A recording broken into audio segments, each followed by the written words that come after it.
उच्च पदों पर विराजमान नौकरशाह को ये समझना चाहिए कि वो उच्च पदों पर इसलिए पहुंच पाए क्योंकि उन्हें अधिक अवसर मिले, वरना संभावनाएं और योग्यताएं उन गरीब आदिवासियों के बच्चों में भी होती हैं जो संसाधनों के अभाव में जंगलों से बाहर नहीं निकल पाते।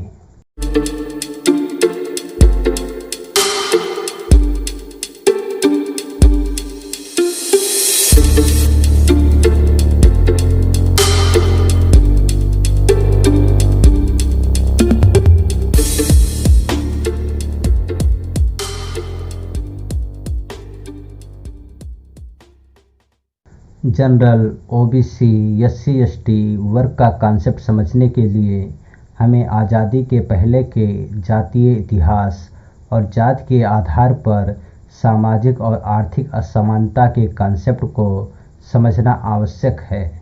यदि आज़ादी के पहले का भारतीय इतिहास देखें और अध्ययन करें तो हमें पता चलता है कि आज़ादी के पहले इस देश के हिंदू समाज में कोई लोकतांत्रिक व्यवस्था, कोई संवैधानिक व्यवस्था तो थी नहीं। यदि कोई व्यवस्था थी तो धर्म आधारित वर्ण व्यवस्था थी जो लगभग 5000 से अधिक जातियों में सामाजिक असमानता के आधार पर आरोही और अवरोही क्रम में बटी हुई थी। प्रशासन के नाम पर राजतंत्र था और संविधान के नाम पर मन महाराज द्वारा लिखित संसार का सबसे घटिया धर्म ग्रंथ मनुस्मृति, जो भारतीय महिलाओं और भारतीय शूद्रों के लिए अत्यंत क्रूर और भेदभावपूर्ण था। पर राजतांत्रिक व्यवस्था होने की वजह से उस दौर में वर्ण व्यवस्था और जाति व्यवस्था पर सवाल उठाना भी संभव नहीं था, क्योंकि राजा और रजवाड़े भी अज्ञानतावश इस व्यवस्था के प्रति पूरी तरीके से समर्पित थे। राजशाही और राजतंत्र में वैसे भी आवाज़ें उठाना संभव नहीं हो पाता, क्योंकि लोगों को अपना सर कलम कर दिए जाने का भय हमेशा बना रहता है। महिलाएं और शूद्र लोग भी इस व्यवस्था को भगवान की बनाई हुई व्यवस्था समझकर अपने भाग्य के साथ समझौता कर चुके थे और एक अपमानित और भेदभावपूर्ण जीवन जीने पर मजबूर थे। कुछ लोग जो विद्रोही थे वो भी अपनी आवाज़ एक धार्मिक क्रूर संविधान और राजतांत्रिक व्यवस्था होने की वजह से नहीं उठा पा रहे थे। फिर वो दौर आया जब यूरोपीय आधुनिक सभ्यता का भारतीय सभ्यता से टकराव हुआ, और जब दो सभ्यताएं टकराती हैं तो जो सभ्यता ज़्यादा आधुनिक होती है, ज़्यादा विकसित होती है, आधिपत्य भी उसी का स्थापित हो जाता है। हमारे देश के साथ भी वही हुआ। हम यूरोपीय सभ्यता के गुलाम बन गए और सारे भारतवर्ष में अंग्रेज़ों का शासन स्थापित हो गया। ब्रिटिश शासन के पहले 2 दौर में इस देश का बुरी तरीके से शोषण हुआ, पर तीसरे दौर में चीज़ें बदलनी शुरू हुई जब अंग्रेज़ों ने इस देश में आधुनिक शिक्षा व्यवस्था लागू कर दी। बेशक उनका उद्देश्य इस देश का शोषण करना ही रहा हो, बेशक उसका उद्देश्य इस देश में काबिल नौकरशाह पैदा करना ही रहा हो, पर पश्चिमी शिक्षा व्यवस्था का फ़ायदा कहीं न कहीं इस देश को मिला। पश्चिमी शिक्षा व्यवस्था जैसे समाजशास्त्र, राजनीति और दर्शन के प्रभाव में ही हम भारतीय लोगों में जागरूकता आना शुरू हुई। पश्चिमी शिक्षा के प्रभाव में ही हमें गुलामी और आज़ादी का मतलब पता चला और हमारे अंदर व्यक्तिगत स्वतंत्रता की भावना जागृत हुई। साथ ही हम अपने खुद के देश की सामाजिक और धार्मिक बुराइयों से भी परिचित हो पाए। कुछ लोग हमारे इस कथन से सहमत नहीं होंगे, पर सच्चाई यही है, यदि इस देश में पश्चिमी शिक्षा व्यवस्था नहीं आती तो ना ही इस देश में कोई गांधी पैदा होता, ना ही कोई अंबेडकर बन पाता, और ना ही कोई भगत सिंह, और ना ही हमारे स्वतंत्रता सेनानियों के अंदर व्यक्तिगत स्वतंत्रता और आज़ादी की भावना पनपती, और ना ही ये देश कभी आज़ाद हो पाता। पश्चिमी शिक्षा व्यवस्था का दूसरा भी प्रभाव हमारे समाज में देखने को मिला। वो पश्चिमी शिक्षा व्यवस्था ही थी जिसने हमें बताया कि हमारे समाज में, हमारे देश में, हमारे धर्म में बहुत सारी सामाजिक और धार्मिक बुराइयां मौजूद हैं जो हमारे देश, हमारे समाज के पिछड़ेपन, गरीबी और गुलामी का कारण है। और इसी एहसास ने इस देश में एक सामाजिक परिवर्तन, एक सामाजिक क्रांति को जन्म दिया, जिसके प्रभाव में राजा राम मोहन राय, विद्यासागर, पेरियार और अंबेडकर जैसे समाज सुधारक आगे आए और उन्होंने बड़ी दृढ़ता और साहस से कई सारी सामाजिक बुराइयों, सामाजिक कुरीतियों जैसे सती प्रथा, विधवा प्रथा, दास प्रथा, देवदासी प्रथा, बाल विवाह, जातिवाद और ब्राह्मणवाद के खिलाफ अपनी आवाज़ें बुलंद की और कई सारी कुप्रथाओं को मिटाने में सफल भी रहे। जहाँ तक ओबीसी, एससी, एसटी और जनरल वर्ग के बनने का सवाल है, तो उसके लिए इस देश की सामाजिक और आर्थिक असमानता को आधार बनाया गया, क्योंकि उस समय तक सामाजिक और आर्थिक असमानता पृथक नहीं थी। जो जातियाँ सामाजिक रूप से गरीब थीं और पिछड़ी थीं, वो 99.9% केस में आर्थिक रूप से भी गरीब और पिछड़ी थीं। अंतर बस इतना था, इन जातियों में पिछड़ेपन और गरीबी और शोषण का क्रम आरोही और अवरोही क्रम में विभाजित था।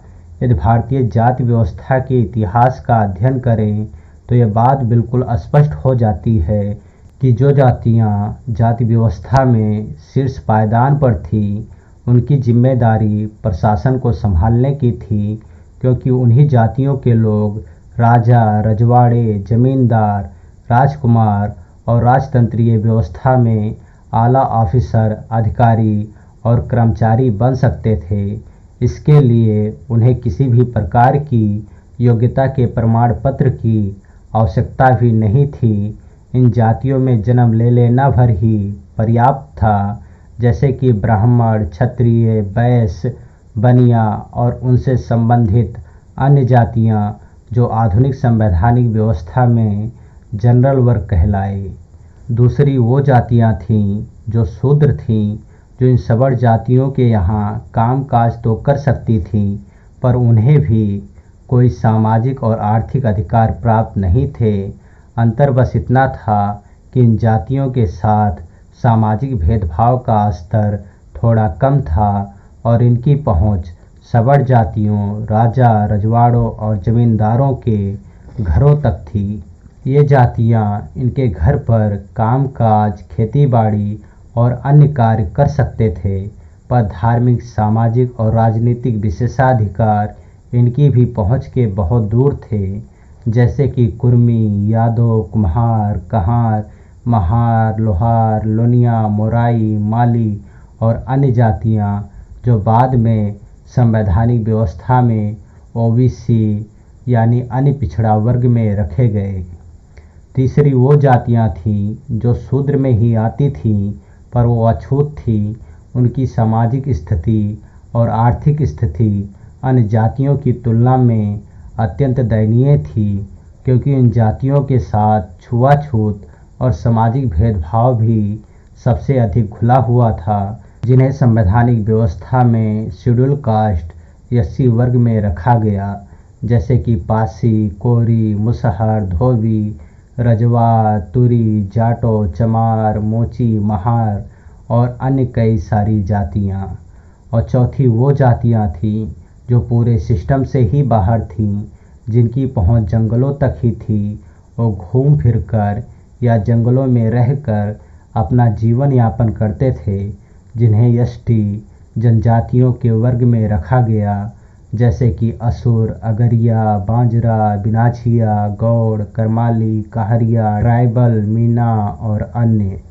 जहाँ तक ओबीसी, एससी, एसटी और जनरल वर्ग के बनने का प्रश्न है, तो एक प्रकार से देखा जाए तो 5000 से अधिक जातियों को इकट्ठा कर 4 वर्गों में बांट देना भी एक प्रकार से अच्छा ही विकल्प था, पर वर्तमान में ये वर्ग विभाजन भी हमारे लिए, हमारे देश के लिए एक प्रकार की चुनौती बनता जा रहा है, क्योंकि वर्तमान में ये वर्ग विभाजन हमारे देश की राजनीति का आधार बन गया है। इन्हीं वर्गों पर हमारे देश की राजनीति केंद्रित हो गई है।